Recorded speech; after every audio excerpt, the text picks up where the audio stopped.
Hey everybody, welcome to Goots' Disney Pod. I know this is supposed to be the start of Empire Strikes Back, but we had to stop the format and do a special panel episode because the greatest movie of all time was released a week ago. Joining me, Cristian Duran, who was the toy guest for Toy Story 2. Cristian, how are you? I'm very good. It is the greatest movie of all time, and thanks for having me. Thank you. And new to the show, but not new to the the Goots universe, is Nick Callas. Nick, how are you, buddy? Hey, I'm great, man. Thanks. And I must third best movie of all time, which makes me very happy to hear both of you say. Yeah, this is not a nerd rage podcast episode. Yeah, thank God. This is not a sad. I'll probably have one of those when they make another DC movie. But right now, I'm pretty happy. Yeah. So let's get into it. No Way Home came out a week ago. Mm-hmm. It has destroyed the box office. It has caused also everyone to get COVID. Mm-hmm. Um, it's a huge movie. Let's go first with the initial thoughts. Let's start with you, Cristian. Just go from the, just Yeah. improv. Give me what you think. Man, I thought it was so good and so fun. It was like you'll get this, Ray, because it's like the CM Punk return. You know what I mean? I knew it was coming. It was like the worst kept secret.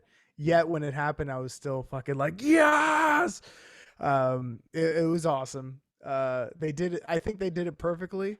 My thoughts were fucking Willem Dafoe is amazing in it. I thought everybody was great. I feel like Jamie Foxx came back because he was like, "I'll come back, but you got to let me improv," and they're like, Yeah. "That's fine." Mhm. And the ending, I was kind of like, "That's an interesting way to end it." It made me think like, "Yeah, was Tom Holland done?" I felt very much like that was the end because in a lot of ways it was like this was all like a prequel to Tom Holland's Spider-Man story. Like this was the ending to the beginning of the Tom Holland Spider-Man story, but it felt like it wrapped everything up in a way that like he could be done and we could just Mhm. move on to a new Spider-Man. Nick, your thoughts? Yeah, I mean, I agree with all that as well. So I mean, like all of us, deep cut Spider-Man nerd for years and years, whole life, right? And I feel like this is a movie that going into, I was almost not excited for. Mhm. Uh, I haven't the last few Tom Holland Spider-Mans have not been my favorite Spider-Man movies. And I was just kind of a little more disinterested in like the MCU as the past couple of years have gone by. But this movie 100% got me back on board, and for a number of reasons. Like you said, worst kept secret, right? And I agree. And I think, like anyone else, to varying degrees, we all knew or had been semi spoiled or could predict. And so you're doing these mental gymnastics to allow yourself to believe that that's not going to happen so that you could be surprised. Mhm. So I did a pretty good job of that. And I hadn't seen really any screenshots. Like if it wasn't in the trailer, I didn't really know it was coming. Mhm. With a couple things specifically we'll get into later, I'm sure. But so when that stuff happened, it wasn't just that it happened, but it was like the how that it happened. Because the thing that I'm most impressed with for this movie is how well written, like well conceived, and like comic book accurate the conversations between the characters were. It was so like deep cut, and the whole time I'm sitting there going like, that is what they would say to each other, and they're showing us the whole thing. Like a lot of movies these days, especially superhero ones, are like long trailers of the movie. Like it'll give you parts of the conversation, but there's a lot of just like the characters chilling and talking about a oddly specific thing, which I was just eating it up. Mhm. Yeah, the thing about this movie felt like a celebration of Spider-Man, but also a celebration of the superhero movie for the last 20 years, starting with X-Men, going to now. And it also kind of felt like I walked out that theater being like, let's say Disney tomorrow and Sony are both like, you know what, we're going out of business, we're shutting down, we're never making another Marvel movie again. I'd be fine with this being the last superhero movie ever made. Like, I Said the just same feel thing. like, and obviously it's not, because they're going to spin off like 97 films from the end of this. But I just felt like it was just such a perfect a celebration of Spider-Man. And not just what he meant to us as comic book fans, but what he meant to fans of the movies, whether you're a fan of the Tobey movies or whether you're insane and a fan of the Andrew Garfield films. You you like the Andrew Garfield movies? Dude, I love them actually. You love them. Callas and I have talked about this for a long time, and he's tried to convince me for many years that Andrew Garfield is the best Spider-Man, and this movie actually convinced me that Andrew Garfield is the best Spider-Man. He stole the show in this movie. Fact. And I think what made him even better was the fact that he not only like every interview he's basically not only am I not in this movie, I'm never gonna be in any movie. Yeah. I don't even know who Spider-Man is anymore. Stop asking. And then like he's like the best thing in the fucking movie. Right. And I have to say, man, like I think that's like a pretty unanimous sentiment all over the internet and when you talk to people.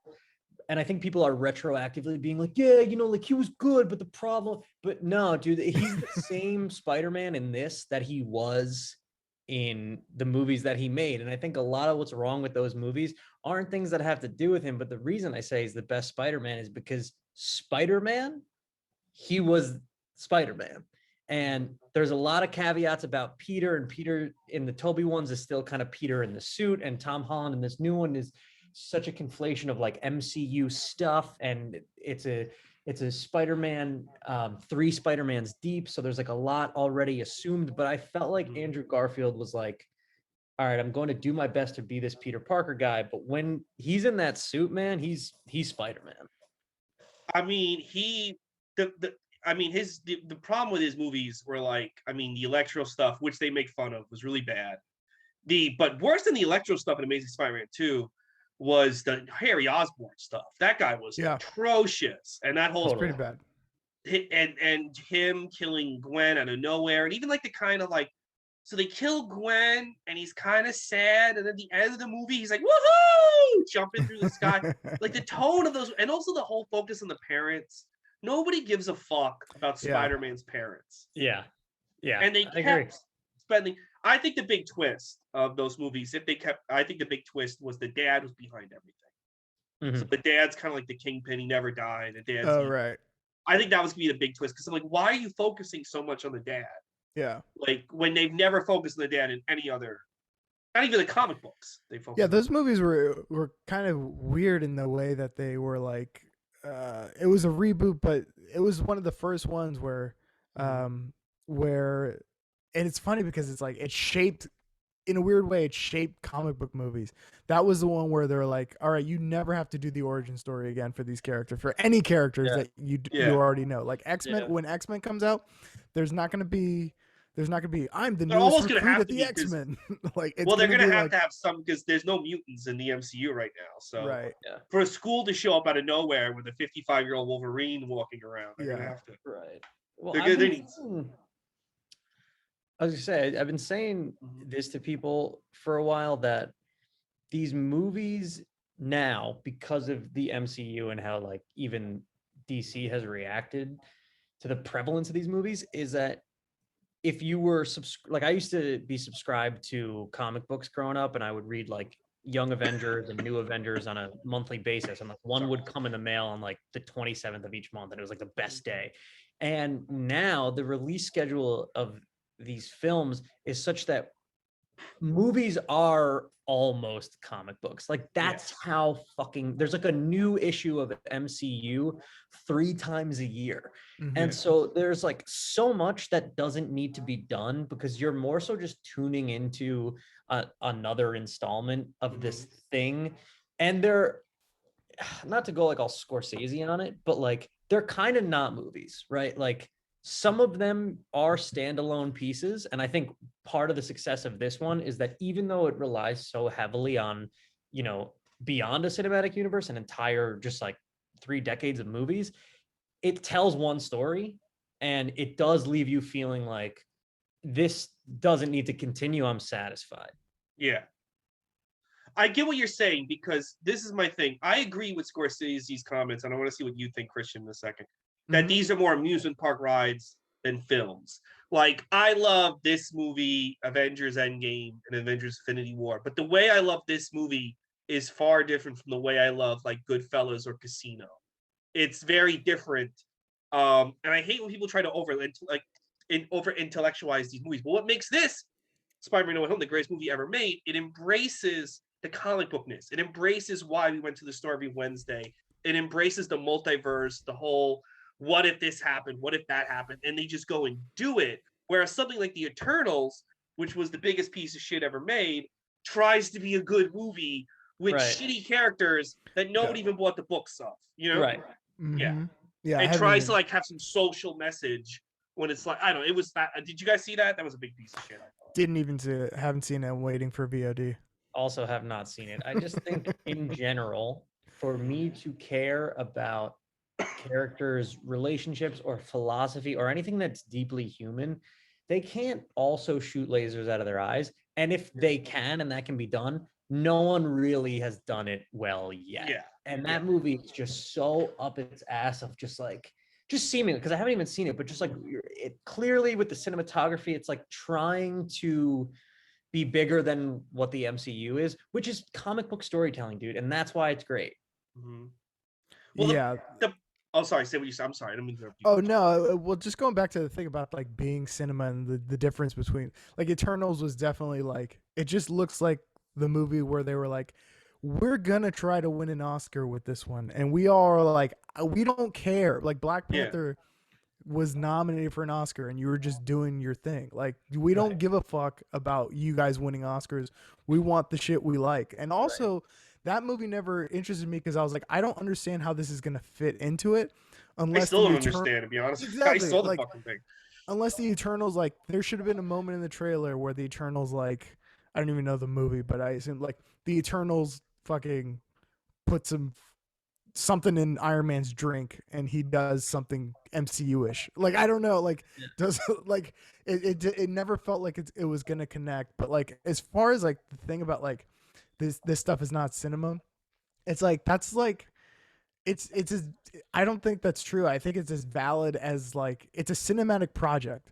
Mm-hmm. Right. You know what I mean? It's these 22, 23, 5 movies that are one piece, a bunch of pieces of one whole. So it's like saying Boyhood isn't cinema. You know what I mean? Yeah. It's like Boyhood's the novelty of Boyhood is that it was filmed over like such and such years. And this is the piece. Like whether or not you think the movie itself is good, it like kind of is irrelevant.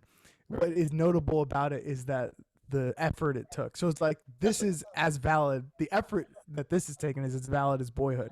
Right. Well, I mean, I think they're issues of a comic book. Yeah, but I think the thing with this movie separates it from it's not trying to. I hate it when they try to elevate it past the comic book, which is the problem with Zack Snyder. This is what makes Spider-Man and what makes like these crossovers, like when they did Spider-Man, when Miles Morales finally met Peter Parker. What made that shit work? What made Crisis on Infinite Earths work? And that's what this movie does. And I think that's the thing. It's like when you try to like, I'm gonna like tell a story on par with Hemingway's Old Man in the Sea, but I'm gonna use Batman with it. No, dude. Why do I like Batman? Why do I like Spider-Man? It's not why I like Ernest Hemingway. Fuck him, by the way. It's like I like. There's a specific reason why I go to Spider-Man, and this movie gets it. You know. Yeah, they're super serving their audience like a motherfucker, dude. They totally get it, and they know that you want to see Toby. They know you know what's crazy? Even if you don't like the Mark Webb movies, the Andrew Garfield movies, they still know that you saw them. Yes. You want to see him in the movie. You'd be upset if he wasn't in the movie, and they pay off things in a very satisfying way to a movie that you didn't like to begin with, which is insane. That's the brilliance and kind of what I mean about the specificity of the dialogue. And we sort of like buried the lead on this now. Like, okay, all 3 Spider-Mans are in it. Yes. And so they have these really deep cut conversations about their respective canons and kind of compare and contrast them in a way that like the 3 of us would, which is so crazy because it's all so funny.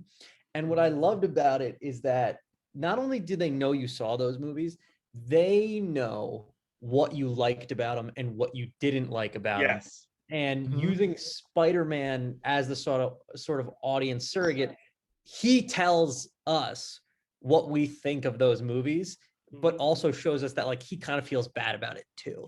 And then you have like Toby and Tom there to kind of be like, nah, dude, like you're great though. Like you did this and that. And it just felt like so meta in a way that other superhero movies would have done really cringingly sort of new Star Wars trilogy fan servicey. Like this felt like all the things that like a good stand-up joke you've thought before, but had never said with those words. And that was the best way to say it. Well, I'll tell you, if this was a DC movie, DC would have had Electro and Andrew Garfield have a bullet through their heads 5 seconds into the film. Because they're like, well, they fucking hated them, so let's just fucking kill them. Yeah. Like, instead, like, bro, they took two of the dumbest plot points in Amazing Spider-Man 2, whereas you forgot it was my birthday, and I fell in a vat of electric eels. Yeah. And kind of made it work in this movie. They kind of like, they made fun of electric eels, and then they had Spider-Man just talk to Electro, and he was like, you know what? I guess we are bros. I'm sorry for trying to kill you and Gwen. Yeah, I mean Electro was one of the worst villains ever, and they did exactly that. They took all the things that you didn't like about him, the dumb blueness, and they gave him back his suit, kind of modernized, and they gave him his swag. Yeah, I just thought it was just so well done, man. Like they really really killed it, and like I'm kind of glad they didn't introduce a new villain whatsoever. Like they didn't just go like and Chameleon too, like MCU's Chameleon. You know what I mean? Like they just left it at the 5. One. I do think if James Franco didn't fuck all his students, he would have been in this. But you know, oh, you think so? Yeah. Oh, really? I think Dude, if so. there was I mean, he has such a cachet just as a name and a star that had he not been canceled, there's no way that he wouldn't have had some thing going He would have been the 6th member, I think. Right. I don't think they ever considered it because he went through the. But I think if he was still on the up and up, they would have fucking wrote him in. What? That's an interesting question. Like, obviously, when I started seeing trailers and stuff, and the villains started popping up, you have Doctor Octopus, Green Goblin, Electro, Sandman. It's very much the classic Sinister Six, and I'm wondering why they didn't add a 5th, or why they didn't get Michael Keaton's Vulture, or Mysterio, who was like one of the original. I heard 2 rumors. I don't know if you guys heard these rumors. The first rumor I heard was, first of all, Venom was going to be the 6th member, and then that would have went way too over budget because apparently Jamie Foxx got more than Andrew Garfield or Toby to go do the movie. Yeah. So, and then if they can count in Tom Hardy, the movie goes over budget. Then they were going to put in Michael Keaton, and for whatever reason, Sony decided to put him in Morbius instead, because he can only do one, so they put him in Morbius. And then finally, Sony said, let's keep it at 5 because we still want to make a Sinister Six movie. So they're like, let's not make it a 6. I think that as far as what's on screen, what made the cut, what was written, anything more would have been too much. Yeah. I think that's clear based on that. There kind of is too much in there. Yeah. And not that it didn't come out great, it did. But there are a couple things that get a little bit shortchanged. And I don't want to like critique the movie at all. Like I said, I mean, me and my buddy, when we walked out, we both look at each other and we go, no notes. Yeah, exactly. No notes, well, I do have one note. I don't know. I do wish that Toby and William Dafoe had a rematch. Totally. And dude, that was the thing we've spoken about. And I think it's clear to me, based on the coverage in the movie, that they might not have been there on the same days. I agree with you. I don't think they were there on the same day. I think because of COVID and everything going on in the world, they weren't there on the same day. So there isn't really a strong 2-shot with them. Yeah. No. And they don't even get like everybody kind of gets closure. That's what a lot of this movie is about. It's about closure. Like, I think doesn't Andrew Garfield talk to Electro? I don't remember totally if he talks to Lizard. I think he does talk to Lizard, but Tom Holland gives like a welcome back, Dr. Connors. You get the sense that Dr. Connors now won't become Lizard again. Yeah. Right. And Toby talks to Sandman, doesn't he? Yes, they have a quick talk. Yeah. Right. But he doesn't have that one-on-one with he talks to Dr. Octopus too. That was a great scene. That was a the great great. scene. Dude, And I it's- think that they might have tried to cut something together with Toby on the whatever they shot with Toby on the day and with whatever they had left over from Norman, but it just didn't work because they were trying to retrofit Toby's lines into old coverage. Right. Same thing with Sandman. Like the Sandman, and I hate that I know this because it really bummed me out. But the footage of Sandman and the footage of the lizard from when they revert back is ripped right out of the previous movies. It's not new footage. Not new Really, footage. I was wondering why Thomas Hayden Church wasn't Thomas Hayden Church, and I was like, it's weird that he's not. It sounds like just voiceover, and it's weird that he's not himself. Yeah. So it's like something is up. It Like looked they didn't bad too. sign on or something. Yeah, it was odd. Yeah, I think he probably was like, I'll do the voice, but I don't want to be on set. It's also That's- like, I don't know what he has going on in his personal life, but it's like, yo, whatever you're doing, just not Yeah. Spider-Man. Yeah. 'Cause you're Well, gonna maybe be they were. sick. Maybe How they fucking just. long Maybe is they he didn't even sick? want to have him on set. They're like, it's cheaper Yeah. just to have him do the voice and CG. That's true. Yeah. But then let Sony, I don't know who did the anime. This is my biggest gripe with everything MCU, especially specifically Spider-Man. Tom Holland is incredible at gymnastics, and his practical suit, I love it. The black and red sort of standard one, even the red and blue standard one. I love that suit. It's so poppy and cartoonish. But when they CGI him, and it has to do partly with how thin the lines are on that suit, the webbing, it looks terrible across the board. It looks so bad when he's swinging around. His landing is always weightless. It feels a little too juvenile. Like there's something about it that's off. And I don't think it meshes well with like the rest of even in the first shot where he's swinging and then he drops down and then he runs over to MJ and he like takes, or he doesn't take the mask off, but you know what I'm talking about, where he lands and then he jumps up and it's like clearly a cut between CG and practical. Mhm. Just ripped me right out of the movie. What did you? Shit, I had a great. What was your favorite Spider-Man suit in this? Of Tom Holland's or of all of them? All of them. I mean, I'm gonna go with the final suit. I thought that was probably the best Spider-Man suit I've ever seen. Interesting. I agree. I would go Andrew Garfield's and then that one. Mm-hmm. Yeah. I actually like the first Tom Holland suit. I From like that Civil one. War. Yeah. Okay. And honestly, like the hoodie Tom Holland suit is just a great it's a great visual metaphor for like for him making his own suit and like how you would actually do it, how a 15-year-old kid would actually make his own suit. I don't quite remember the very last one. I gotta watch this movie again. I really do, because there's just so much in it that I'm like really trying to remember. Well, I like the everything. bright blue because that's very comic book. Right, accurate. yeah.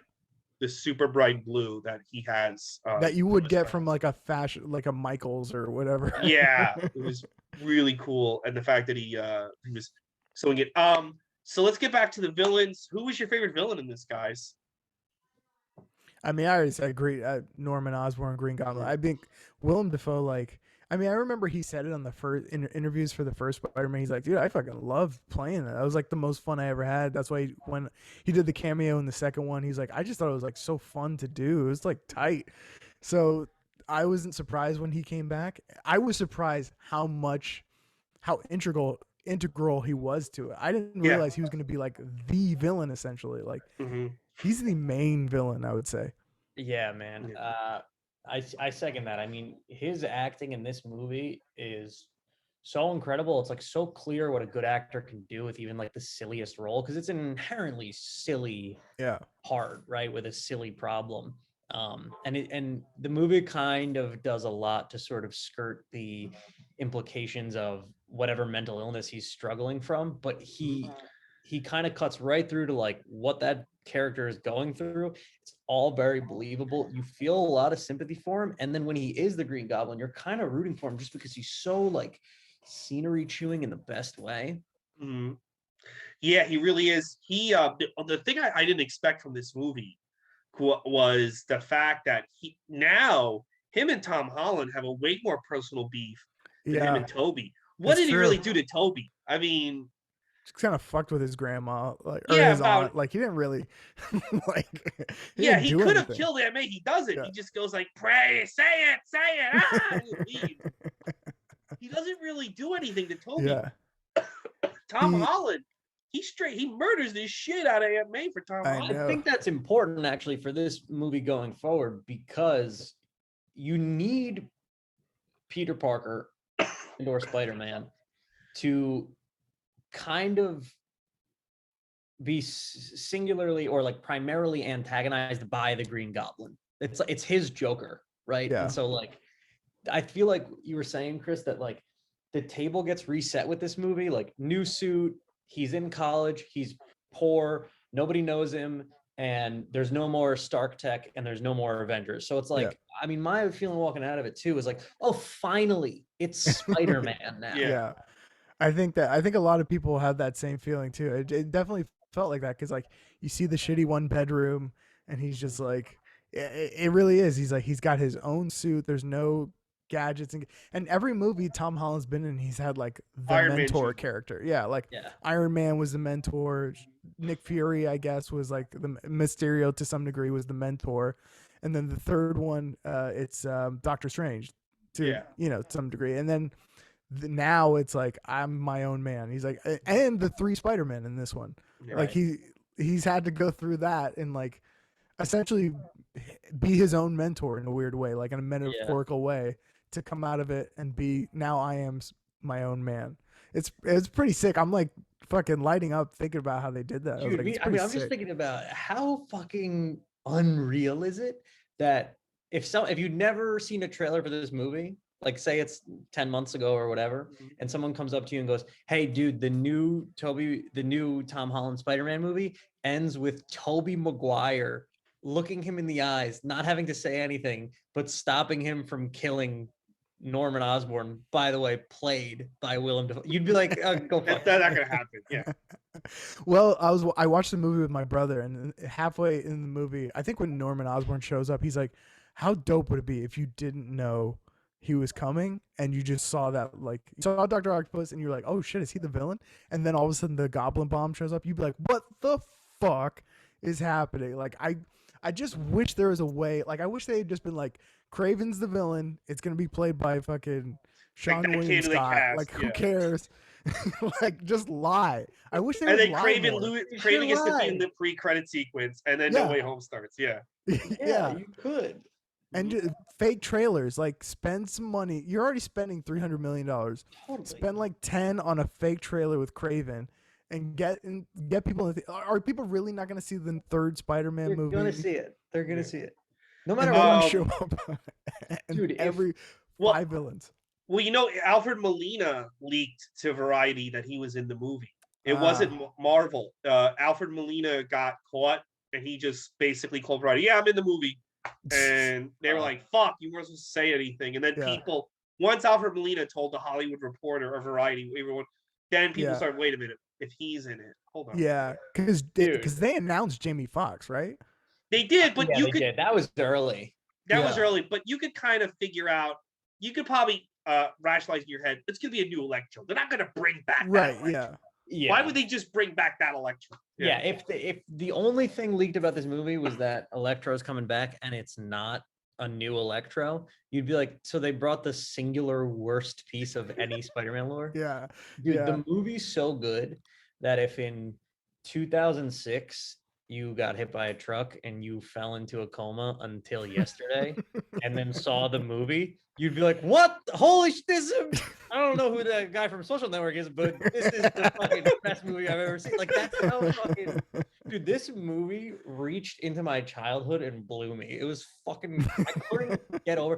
Can I just say one thing real quick? Yeah. Bro, I am like a hardcore Daredevil fan. It was wow, we didn't even talk about that. Yeah, that's crazy. Yes. The character that got me into comic books, I had a airbrush Daredevil t-shirt from Seaside. I had the VHS of Spider-Man and Daredevil, the 2-part. So I mean, I was obsessed with this. I loved the Ben Affleck movie. When that show came out, I was like, oh, this is a perfect season of television that really exactly knows who Matt Mm-hmm. Murdock is. And I didn't know it was spoiled. I had seen a couple fake spoilers, and I saw one that had a still of Daredevil, so I kind of assumed it was fake and then deleted my memory. So when that cane got placed down, I was like, no. And then when they pulled out, I literally leaned forward and went, let's fucking go. And no one could hear me because everybody else was saying it. Dude, how sick was when they throw the brick through the window and he just grabs it? Dude, Perfect. that was the sickest grab. That's the one thing about Marvel is like they know how to utilize somebody to the nth degree in it's so economical. They know how to use them to the maximum effect in the least amount of time. Yeah. It's when he showed up, I was like, fucking right, dude. Because I remember watching that first series and maybe even the second season where I was like, is he gonna be in the movies? Because like this is kind of bullshit if he's not. Like, I Dude, know. I remember Fuck we were this. saying this Yes. when Civil War came out. Me and Chris said to each other, we're like, yo, if fucking Daredevil's not in it, don't even make these. Well, like, Yeah. like even like in Infinity, in Endgame, like why couldn't out of a portal Daredevil, Jessica Jones, and Luke Cage step out? Yeah. Just You the know what I mean? cameos Like enough. you don't even have to show them ever again. You just have Yeah. to like why couldn't they at least just be from come out of the portal? Like it was just like, come on. No, Also- but it's nice to know he's back and he's perfect. Mhm. It's pretty cool too, because I think it goes back to like the central thing we all seem to like a lot about this movie is that it brings things instead of like going cosmic, instead of like fighting aliens again, it's Yeah. street level stuff. Mhm. And having Spider-Man and Daredevil inhabit the same world, you know, Mhm. like Hell's Kitchen, sort of slums, like low level crime, like that is the thing I love most about Spider-Man. I don't care to see him have nanotech and all that. Mm.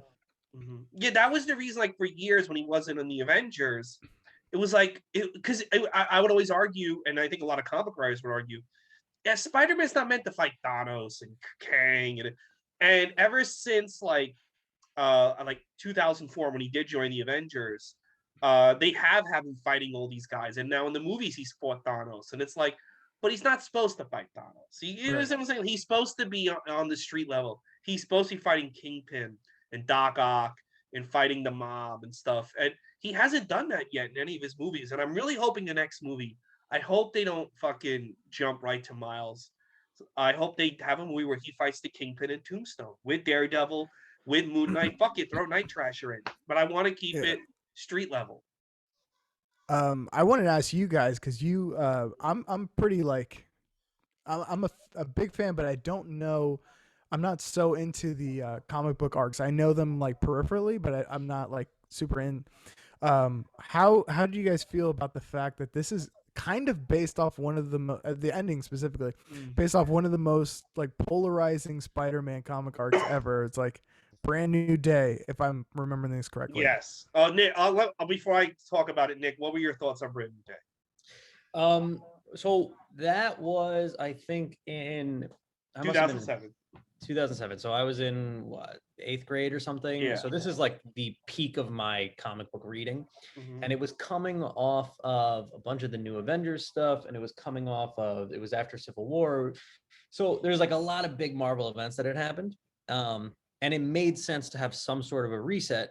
And as a kid who wasn't like, I hadn't been reading comic books for 30 years. So reading that, I was like, this is a super compelling sort of like monkey's paw classic story. And it makes sense for Peter Parker to have to go through this, especially, and I think sometimes people take comic books as a medium too short-sightedly. Like, Superman's gonna die, and then they think he's coming back. It will be reverted always to the status quo, but part of the fun is how messy can we make it before we do that. And so I liked it. I don't remember if Joe Quesada did the interiors for those books, but he did. He did, yeah. And I mean, I love his art. So I mean, I was on board. I'll give you my thoughts. That story was kind of the catalyst to me stopping collecting comics. Here's the problem with that story. It's that Aunt May gets shot, and because of his decisions, and rather than deal with it in a more responsible way, he makes a deal with the devil to erase his marriage and his child to save her, which kind of feels like this guy, he already saw his aunt die. Like, it kind of feels like he can't live without his aunt. He's also willing to work with the devil.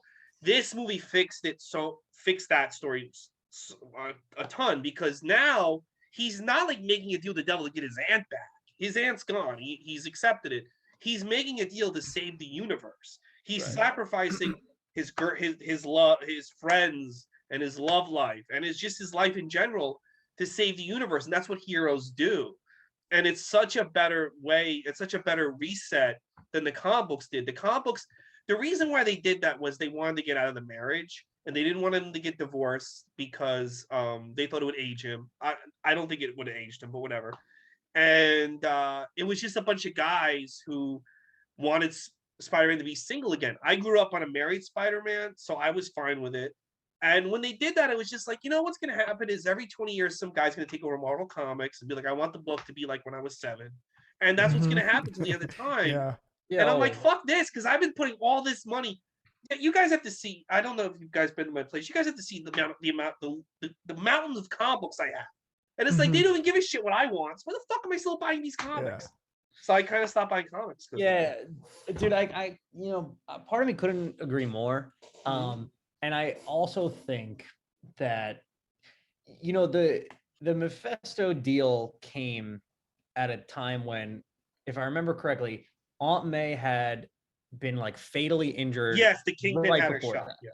And so they had to infuse Peter's blood, which basically brings her back in full, because now she's like essentially a super soldier.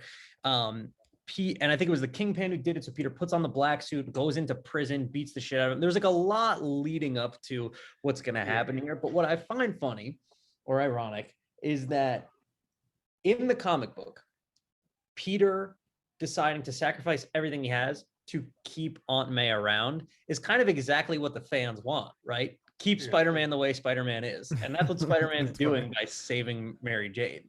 Yeah, but my thing is like, I liked Amazing Spider-Man 400 the first time she died. I thought it was a very good death issue. I don't really think he needed Aunt May after like the 90s. I don't think he needed Aunt May, and the fact they keep bringing her back and she's kind of around. I hope they don't bring her back, at least in this universe. I mean, I love Marissa Tomei, but her death was just on point.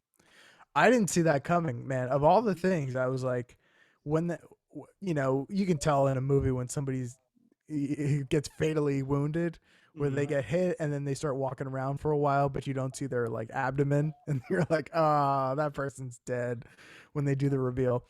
But when it happened, then she does the great power with great responsibility. I was like, God damn, like, like the thing about this MCU Spider-Man is like it's not all exactly to canon. Like MJ isn't Mary Jane Watson. Like, there is no Uncle Ben. It's like, so Aunt May, but every Spider-Man needs to have that Uncle Ben moment. Every Spider-Man needs an MJ, regardless of whether her name is Mary Jane or not. It can be Gwen Stacy. I have a theory about Tom Holland. I don't think Uncle Ben died. I don't think, this is where I would go with it. I think they got divorced before he got the powers, or he never existed. But I would have it that he left her. Doesn't he say in Civil War that his Uncle Ben died? He says, like, I know what it's like to not do the right thing and someone pays for it. So all we know is he fucked up at the beginning. But I think my brother reminded me, either in Homecoming or Far From Home, he references, like, I don't know, in the thing with Uncle Ben and Aunt May, like, something about Aunt May, she's been through a lot or something with Uncle Ben. That could also be Uncle Ben, fucked a stripper. Yeah, exactly. I think bigger. And he didn't have her when they said Uncle Ben died. He didn't have a reaction. Like, you would have thought he would have been like, my Uncle Ben died too. He's just like, he's just like kind of like, oh, then Uncle Ben's died. Yeah. I don't think Uncle Ben died. I think the Winter Soldier too. I think of all the Spider-Man, this is like the most effective Uncle Ben death, because it's like having Uncle Ben for 2 movies before he dies, and like you love that character for 2 movies, 3 movies really, before they die, and that the magnitude of it feels way bigger because you have the connection to it, and you didn't see it coming. Whereas like, Cliff Robertson's gonna die very soon. Yeah. You also don't know there's no reason to think Aunt May will die aside from Right. the general movie idea. But going into any of the Spider-Man movies, you know Uncle Ben dies. So the second you see him, it's Chekhov's Uncle Ben. You're just Yeah. like, Yeah. when is this dude gonna What is die? this? Well, the other thing too, like they were having so much fun with we cast the hot Aunt May. Yeah. They kept fucking with it. She like, oh, they're gonna keep her around. Right. Yeah. Everyone loves this actress, and it's kind of funny that everybody wants to fuck Aunt May now. And then when when they kill her like that, it's like, oh shit. And then when she says the line, and again, because everyone loves Marissa Tomei, I think it means so. And I'm not shitting Uncle Ben, but he exists to die. Yeah. You know, he exists to say that line and then croak. And Aunt May exists, at least in the other movies, to just be a fucking pain in his ass. And now it's like we actually think Aunt May's cool. Like this Aunt May, we would probably hang out with. We were doing a comedy show and she was in the audience. Right. And now she's fucking dead. And it means a lot to us now, I think. You know? It's one of my favorite things in movies when they misdirect you as to the purpose of a character or even an object in a movie, where you're like, oh, the reason they had this interaction, somebody said like a phone number, is just for texture. It was just a joke that was supposed to be there. And then later on in the movie, you go, oh, that phone number was the most important thing in the movie. It's kind of like this character, like, oh, she's just there to like be some comedic relief and make hot mom jokes or whatever for 2 movies. And, you know, somebody's got to be his parent. He's a 15-year-old kid and whatever. And then in this movie, you're like, oh, the reason she was in there was to make us like her for that long and to have our hearts ripped out. Yeah. In the 3rd movie. Yeah. And then we're on the same journey as Spider-Man because we did not expect our aunt to die like that. So now we're feeling the audience feeling the same pain he does. Whereas if it's Uncle Ben, we're like, well, of course he's gonna fucking die. The guy always dies. Yeah. I don't know. So we're talking about Andrew Garfield. Similarly, in the way that this movie, like you said, economically, like looks at what's on the table and then builds the best possible story out of like what is available, as opposed to just like, which I think was the problem with a lot of the Sony movies. They were just like, inject new stuff, that'll fix it. But they were like, what's here? Let's fix it with that. So the fact that they can play with the Garfield movies and the Tobey movies, and MJ falls off the building. Oh yeah. Dude, I cried when Andrew Garfield caught her. I was like, his reaction was beautiful, man. The way he broke down. Everyone kind of got a sequel in the movie, which was why I think it was so great. And people are like, oh, is Andrew Garfield going to come back now because everybody loved him? If he does, that'd be awesome. I'll sign right up. But I think this movie was the perfect ending to his trilogy. Right. In a really heartbreaking way. He got the redemption. It was beautiful. This movie took Gwen's death so much. It took it way with the gravity and seriousness that Amazing Spider-Man 2 didn't. Because I feel like I really got pissed at Rhino scene that they ended it with. It was also like life goes on. Fuck Gwen. I would have been much better if that movie just ended him standing in front of the grave, because that's how it's supposed to end. Gwen's death changes his life even more so than Uncle Ben.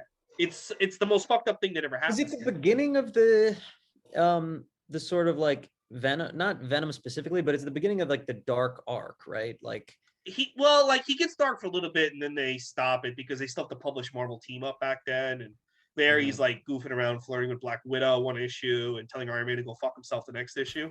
So like he can't keep like, but they'll every now and then they'll add a thought bubble. Man, I'm still depressed about Gwen. And he goes and fights the circus of crime. It was kind of hard back then, but yeah, it's there's a great scene. Do you ever see the scene where Mary Jane comes in and tells him like, if you need anything, I'm here for you. And he goes to her, leave me alone. All you do is party and drink and hang out. You didn't really you don't even like Gwen. Like, I don't even know why you're like trying to be there for me. You don't you have a bunch of guys. He doesn't say it this brutally, but and he goes, just get the fuck away from me. And he like starts crying, and she goes to leave and she stops and she closes the door and sits down next to him, and then they just end the issue. You ever see that scene? No. It's a great scene because he basically tells her off, but then he's crying and she like is gonna leave. And she's like, no, I'm going to stay and be there for this guy. And that's like the moment you realize Mary Jane's the one. It wasn't Gwen, it was her. You know? Wow.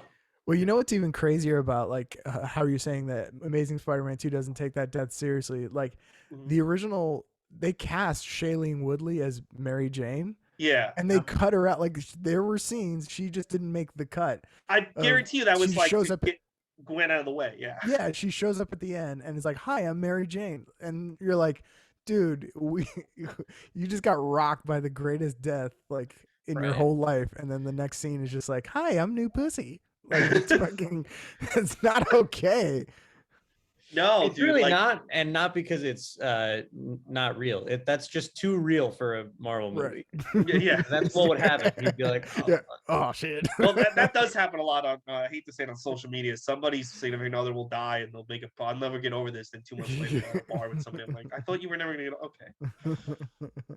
I don't mean to shit on people who lost No. that, but that's the I thing th- though about some of these older movies is that they didn't take the time. They're just hitting checklists. Like he has to fight Venom. Gwen Stacy has to die. They're just hitting checklists. Galactus shows up. Silver Surfer's with him, but they don't give time. Like Silver Surfer and Galactus, if they show up the MCU, that is like a 6-movie in the background thing happening. If let's say they do wind up killing Zendaya one day, that's a 3-movie storyline. Right. The Venom suit. If Tom Holland doesn't get the Venom suit, that's a 3-movie thing. You can't rush these things anymore, and I'm glad they stopped doing it. They really can't. It's like my brother and I were talking about, he was like, oh, do you think Galactus is the next thing? And I was like, dude, if he is, I want 6 movies before that. Yeah. And I don't know if I want to see even a scene of him in any of them, because there's so much other. Dude, you could do a Spider-Man movie that doesn't matter to the rest of the canon.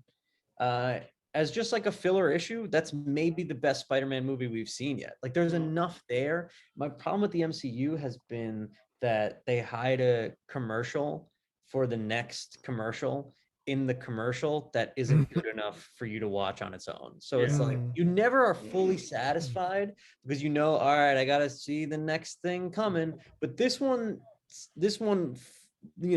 left a satisfying conclusion and then was like, but by the way, the best character of all time is in this shit too. What did you guys think of that Venom scene? It's bad.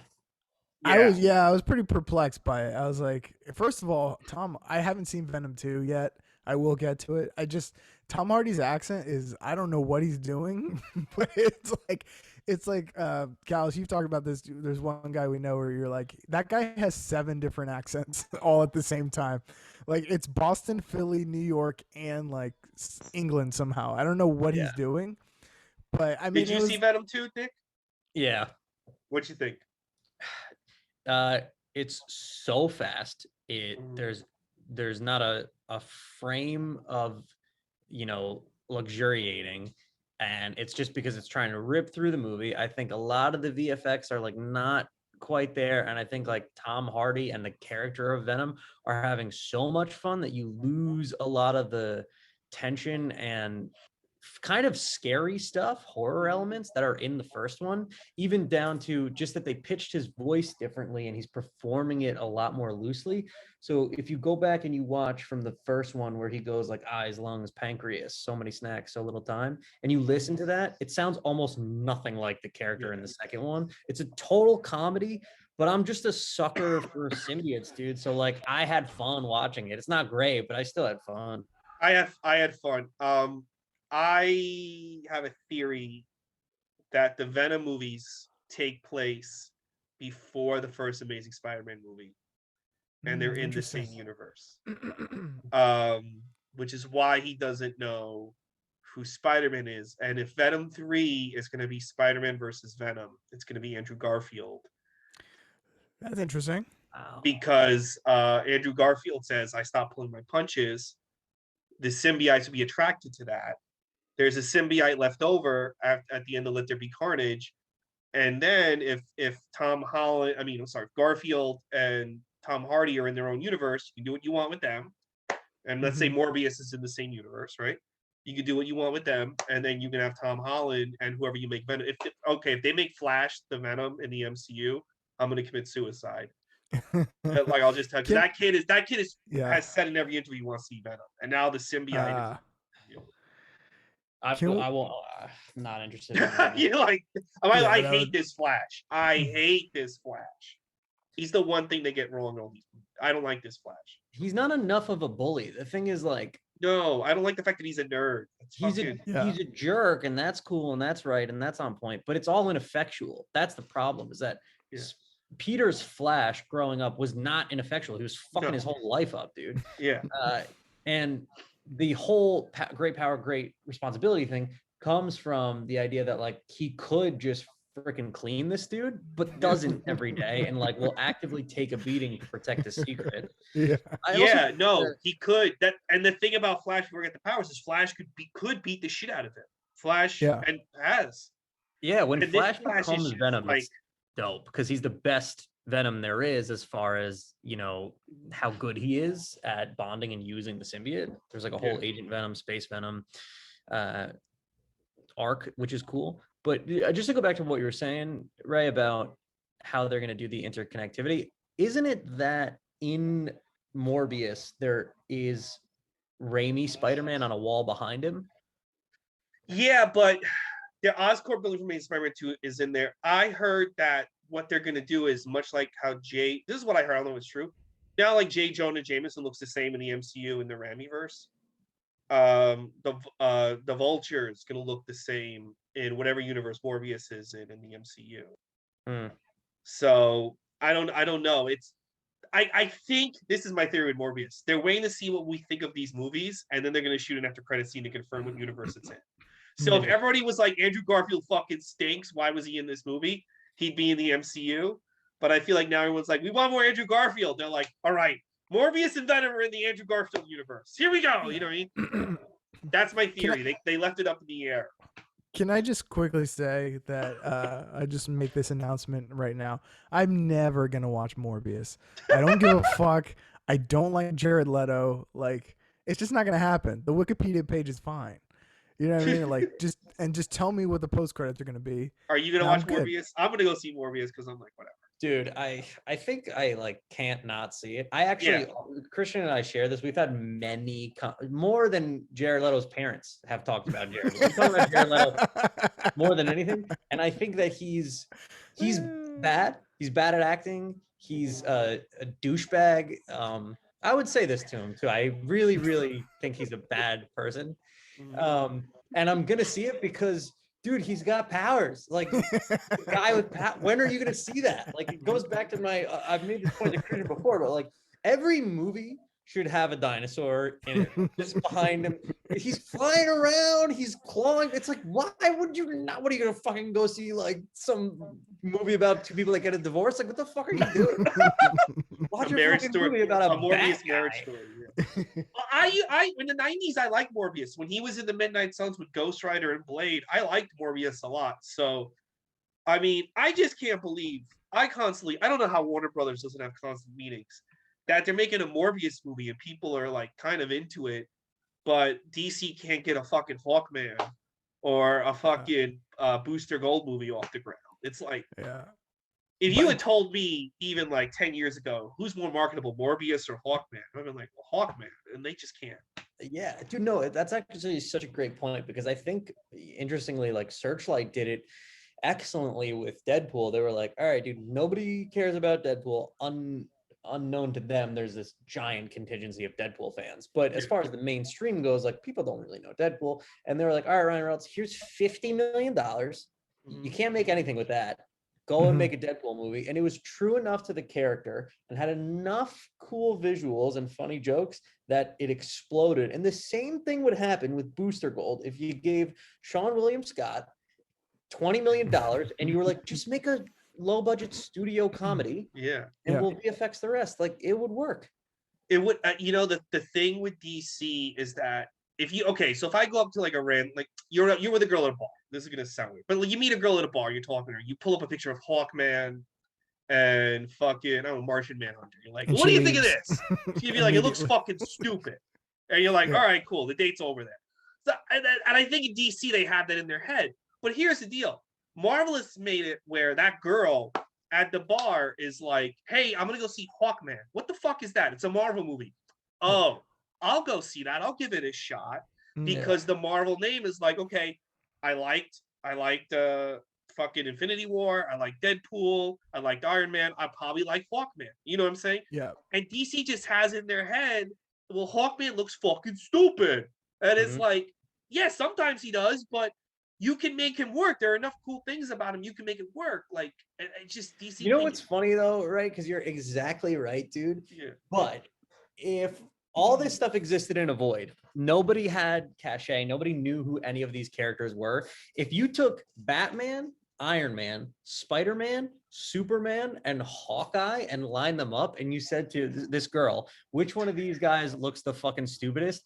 Hawkman would look great. He's an angel. That's the only one that everyone would go, oh, well, he's from God, and that's pretty cool. Like, that's classic iconography. It's biblical. Batman is a guy just like a bat. Iron Man looks like a fucking medieval knight. Like, they're all stupid. Yeah, they're all. Yeah, that's the thing. Iron Man, like, is just gold and yellow. Like, nobody liked Iron Man. Dude, guys, I gotta tell you a story. So I used to, in the 90s, I would buy the Avengers book. This is when everyone was buying X-Men. I was buying X-Men and Image too, but I was buying the Avengers book. They would make fun of me at the comic book store. Why are you buying Iron Man? Like, they're literally, I'm giving you guys, that's how far we've gone with Iron Man. Is that, like, nerds were like, you shouldn't be reading this corny shit. And that's what's so crazy about Eternals, because like, people don't remember how C-list Iron Man was, but like Guardians of the Galaxy, they gained such a benefit of the doubt with Guardians of the Galaxy that I was willing to give Eternals a shot, even though I was like, there's absolutely no way I think this is gonna be the first flop. But the difference with Eternals and Guardians of the Galaxy is they had a great run to pull from, the Dan Abbott, Andy Landing run that came out of Civil War. There's no great run of Eternals. Eternals just has always sucked. Like, Jack Kirby's stuff with him is okay because it's Jack Kirby, but that's about it. But then they took away the best part of that was Jack Kirby's designs. They took that away. I thought they were trying to do, because I know Kevin Feige was trying to do Inhumans forever, and I think Eternals took the spot of Inhumans. Yeah, like, and the sad part is, well, they did Inhumans as an ABC show, which was it was terrible, unwatchable. But Inhumans, I think, is more marketable than the Eternals. Yeah, like, they're more distinct. Yeah, there's a lot of cool lore there. They live on the moon. This guy can't talk or he'll shatter the mountain. Like, there's a lot of cool stuff there.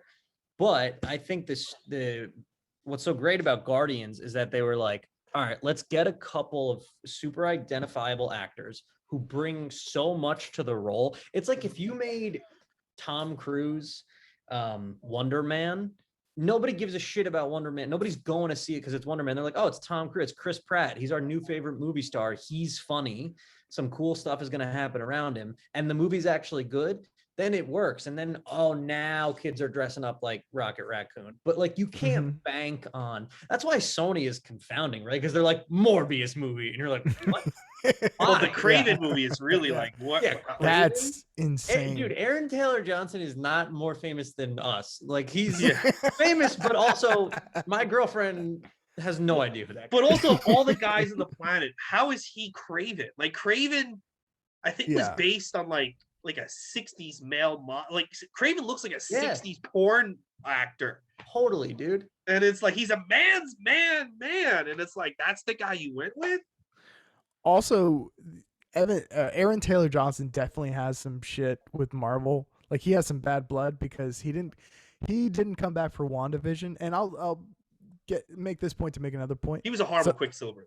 I mean, whatever. But I would have liked to see him back just because, for the same reason I didn't like Amazing Spider-Man 1 or 2, I still wanted to see Andrew Garfield back because he's part of canon. I don't give a fuck. No, you're right.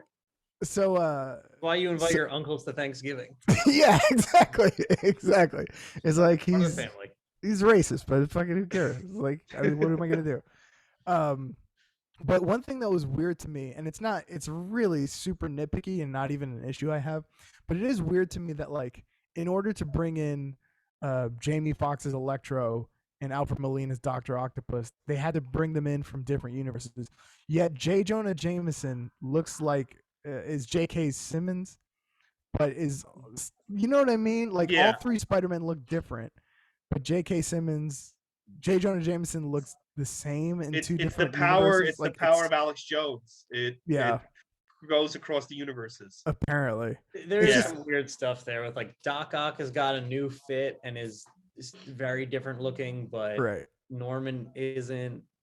Yeah, there's just something, I don't know, there's just something odd to me about it, of like, in a world where you're like, you're gonna recast Aunt May and all these people, then to I have only one dude is gets to play the same character from different universes is Yeah. just weird to me. It's like Evan Peters playing Quicksilver, Mhm. where like I'm 100% convinced that Aaron Taylor Johnson just didn't want to come back, and they were like, Evan Peters, that'll be kind of funny, and they didn't realize that that was gonna cause like an uproar, Mhm. and they just had to live with it. I think the problem that Marvel's going to come to, I think they've already here, is that people want the X-Men. They want the Fantastic Four. Yeah, They want the Ghost Rider. They want Silver Surfer. They want Venom. They want Daredevil.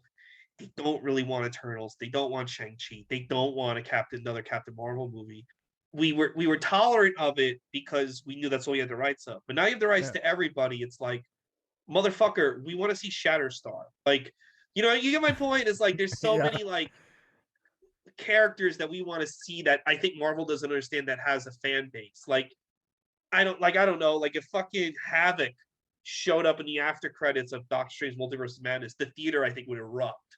And I guarantee you Marvel's would think Havoc has a fan base. You know what I'm saying? Mhm. He Like, might be a little too. Yeah. But Even because for me, you would have to tell me that that's Havoc. if You it would have was to Havoc, go, I I am think Havoc. I'm actually a big enough fan of Havoc that I would be like, Havoc, what are you doing here? what are you doing?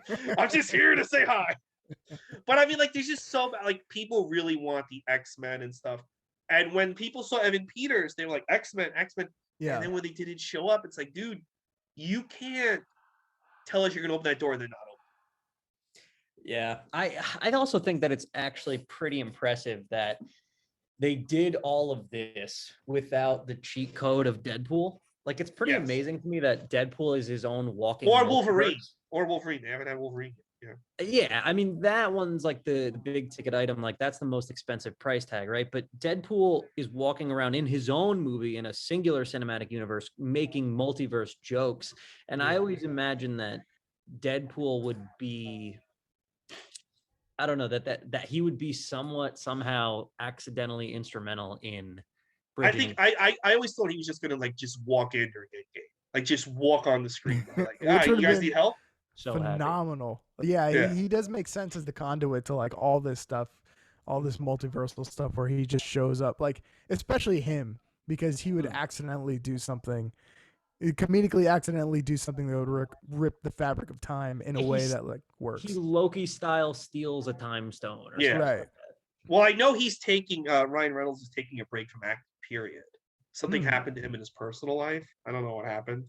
Hmm. But they stopped developing Deadpool 3 because he needs to take a break, which I'm like, dude, I get that, but like I think he could be like Robert Downey Jr. for the MCU. Like people Yeah. love him as Deadpool, and you could center things around him. You What know? is your did- sort of dream? Or sorry, go ahead, Christian. Oh, just real quick, did you hear the pitch he had for his third Deadpool movie before? A road trip with him and Wolverine, right? The road trip it's a road trip movie with him and Wolverine, but it's Rashomon style. So Deadpool has his version of events and Wolverine has his version of Oh, events. that'd I'm be like, fucking that's brilliant. so goddamn He good. can still do that. Yeah, with Hugh Yeah. Jackman. Anyway, sorry, I cut you off. No, I mean, it's kind of a good answer to what I was going to ask, which is like, if you guys could write the next MCU movie, it can cross over, it can do whatever, who's in it, and it doesn't have to be just who we've already seen on screen. I would do, because I think they're building towards this, I would do Dark Avengers. That would be my next one. And Dark Avengers would be my way of bringing in some X-Men characters, some Fantastic Four characters, and then I would follow it up with the New Avengers. That would be kind of the characters they've been establishing to be the next generation of Avengers. And then you go from there. But I would have Wolverine in the New Avengers. I would find a way to get that character on the New Avengers. I love that. Is it Jackman for you? No, I would get someone younger. I think it has to be an unknown. I don't think they should do like they did with Hemsworth and Hiddleston, where they were like complete unknowns. Yeah. I think you kind of need an unknown. I would say the youngest 28, 29, and have a guy who kind of looks older than that, but is young enough that he can last for 20 20 years as Wolverine and go with it. But yeah, I would have the Contessa character launch the Dark Avengers. Of course they would, and You then do like at the same time Dakin and Venom as Spider-Man and yeah, Bullseye. so the suit in there, whoever gets the suit is the Spider-Man, and that's what brings Spider-Man. I would do I would do like 2 solo Spider-Man movies, and then New Avengers would be Spider-Man being pulled back into the Avengers world, where Captain Marvel goes, "I need you, Spider-Man." There's an evil Spider-Man, and then we would form. Finally, you would get Avengers Mansion, and it would be the new team of Avengers. So that would be that's where I would go. And then you do Secret Wars, where you bring in the X-Men. That'd be the trilogy. Yeah. Yeah, I think I would do Spider-Man Clone Saga. 7 movies, baby. Ben Reilly gets his own movie. No. You know what they could do, dude? Since nobody knows Peter Parker exists, what if he changes his name to Ben Reilly? I was thinking that, like, driving home from the theater, I was like, dude, what if he just like becomes Ben Reilly? That'd be fucking nuts. Dude, you know what I'd love? And I was thinking about this, and it doesn't have to be Tom Holland playing both parts Freaky Friday style, but if they had some actor who's maybe 4 or 5 years older than Tom Holland, and his name is Ben Reilly. He also has the spider powers. He doesn't necessarily have to be a clone, but you can do something where maybe it is Tom Holland's DNA. But he's got the earrings, he's got the blonde hair, he's got the fade and everything, and he does the sort of Superboy thing of, I'm going to be the new celebrity superhero. Like, I'm going to be Iron Man. Everyone's going to know my name or whatever. And then Peter's in this position where he's like, okay, great. I don't have to like worry about people finding out my identity as Spider-Man, but also now this is like stepping on the toes of my Spider-Manning, because now, I have Doc Ock coming after me because the clone Spider-Man did a bunch of questionable stuff. And so he gets thrown in the mix about it. I would also, this is another idea I have. Nobody likes this idea. I fucking like it. When Harry Osborn shows up in the MCU, I want it to be Pete Davidson. Everyone, I think he looks just like Harry Osborn. That's so funny. Every comedian gets mad when I say that. When I knew him in real life, he does have a Harry Osborn vibe to him in real life. Mm-hmm. Yeah. Real quick, Nick Callas got very quiet. Sorry. Just since you mentioned Superboy, it's like, why did like Scarlet Spider-Man and Superboy, like, why did in the 90s they gave every superhero just a leather jacket? Like, why was that part? That was badass. The X-Men. I think the question is, why don't they still do it? Because it's fucking tight, dude. Yeah, Superboy has never looked. That version of Superboy has never looked that cool without that leather jacket. Wait a minute, dude. You mean this is Superboy right here? Yes, there you go. What is harder than that, dog? 90s Superboy wearing a leotard and is like, you know what? I'm not going to put on pants, but I'm going to put on a jacket. Yeah, gets a little chilly. Yeah, when I'm fighting crime. There's a belt buckle around his thigh, my guy. That Superboy goes hard. The belt, the thigh belt is like. I mean, that's definitely a Batman thing where you keep like vials of like gas or whatever you need to escape a room. Remember how Superboy has Molly in it, dude. Remember how like Cable had all those pouches? Everyone had pouches back in the day. Like, let me get my fucking like my fruit roll-ups are in this pouch. How many pouches do you didn't even have cell phones back then? How many fucking pouches do you need? That's kind of what I love about Dr. Manhattan is that he's like, fuck it, dude, I'm not even wearing underwear. I have every power. What, am I gonna wear pants, dude? Fuck that, man. Yeah, want a few last questions. How long would you wait to bring in Miles? Because they're going to have to bring in Miles, which I don't have a problem with, but I want to enjoy some more Tom Holland before we go to Miles. 6 years, 8 movies. Okay. Yeah, I mean, he's the next one. It's definitely, and it's just a thing where like I think I've said this before, but it's like Miles Morales to somebody reading comics now, that's their Spider-Man. The same way that Peter Parker, like fucking Superboy is your Superman. In some ways, it's like it's the shit you saw as a kid that you want to see in a movie. So it's like you're just gonna have to get there, and regardless of whether people are like, dude, I just want to. There's gonna be like 50-year-old men protesting that the live action Spider-Man is Miles Morales because they grew up with Peter Parker. It's like it's just not your thing anymore. It's just not yours anymore. So it's just you're gonna have to do Miles Morales at some point. Dude, if there's gonna be a Hispanic Spider-Man on screen, I need Miguel O'Hara way before. Yes, Miles I Morales. love Miguel. Give me O'Hara. Spider-Man 2099 for the exact reason you're saying, Chris. Yeah. But there's a fucking line, dude. Get in line. My thing is with Miles Morales, the problem with like a lot of superhero fiction, and even like with stuff like Transformers or G.I. Joe, is you have a great setup where it's like Peter Parker, his uncle gets shot and then becomes Spider-Man. And it's like, and then what? And then you never like kind of like, well, what happens when he gets older? Does he have a kid? And I think Into the Spider-Verse with Miles Morales was the first real movie or real story we're going to go now beyond Peter. We're going to go beyond Peter Parker and his journey. Now it's about this other guy's journey. It's not about Mary Jane and Peter and Gwen Stacy and Uncle Ben. It's about this guy, Miles. And Into the Spider-Verse was really the first one, I think, where they successfully continued the lineage in a movie and stuff. A lot of times it feels very forced when they have like, when Hal Jordan just went evil one issue and then next thing you know, Kyle Rayner's Green Lantern, or when Batman got his back broken. But Miles Morales and Into the Spider-Verse, it felt like this is what would naturally happen. One day, naturally, Peter would get killed and somebody would take his place. And I really like that movie. And I think if they could nail that in the live action, people will be behind Miles. Yeah, it's a great movie. It is. It really is. In a weird way, this is like No Way Home is such a post Spider-Verse movie in a lot of ways. Just like both movies are about what it means to be Spider-Man or a Spider-Man. Like they all have the unifying thing of the Uncle Ben. Like even though Miles's Uncle Ben is the Prowler, even though Gwen's Uncle Ben is I don't remember the movie right now. But anyway, they all have that death in the family that they mourn and seek not vengeance but like justice for. And in the same way as this one, like Aunt May is his Uncle Ben in this one, and like they all have their own. I don't know. It's really interesting what an impact that movie has had. Yeah, and the thing I like about Miles is, I mean, his uncle, but his uncle's kind of a criminal, but like his parents don't have to die. He doesn't like have some massive traumatizing loss that makes him do the right thing. He's inspired by Peter, who he doesn't really know. In the Ultimate Universe, when Peter dies fighting the Green Goblin, he's inspired by him. And I don't know, it's kind of like you don't need to have a fucked up life to go do the right thing. I kind of like that message where, because every superhero is just a fucked up lunatic. Yeah.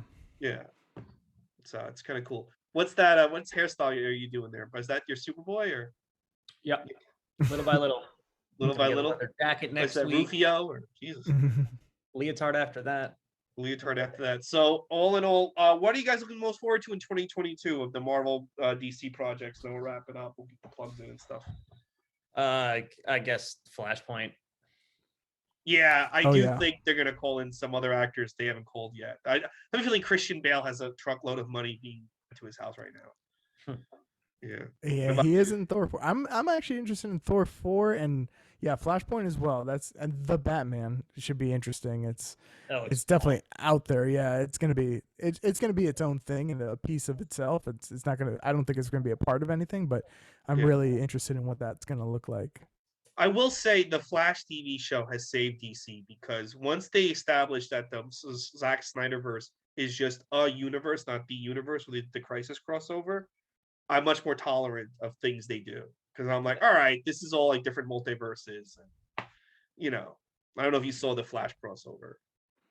I saw clips on YouTube and stuff. I started watching that show years ago, and then I was like, okay, I think there's like 22 episodes a season. I'm out. Yeah, it's a lot. Those shows are a lot, but you know what? They're still better than the Zack Snyder. So, guys, thank you so much for joining me on this recap of Spider-Man: No Way Home. If you don't have COVID yet, go see the movie. Catch some COVID. It's totally worth getting sick over. Guys, get you plug in. Christian, where can people find you on the internet? ChristianDuranComedy.com for all your Christian Duran needs. My album King Latifah is streaming on all platforms. All streaming platforms. Check it out. Nick, where can people find you? I am at Mr. Nick Callas on all social media platforms. Hit me up on Instagram. I've got some comic book art there, tons of stand-up videos and tour dates on my website, which is nickcallas.com. And guys, you can follow me on Instagram and Twitter at Ray Goots. Subscribe to the podcast, Goots Disney Pod. And please share out the archives. We've done every Spider-Man movie before this. I'm doing the Star Wars films, and we also did Disney animated films, Pixar, all things Disney. And since Disney's now doing cool shit like this, it's fun to do. So thank you so much. Next week, we're gonna be back with Star Wars Empire Strikes Back. Guys, thank you so much for being part of the show. Thank you for Thank having me. you. Thank you guys. We'll see you next week. This is coming out Christmas Eve. Merry Christmas, everybody. Merry Christmas. Bye.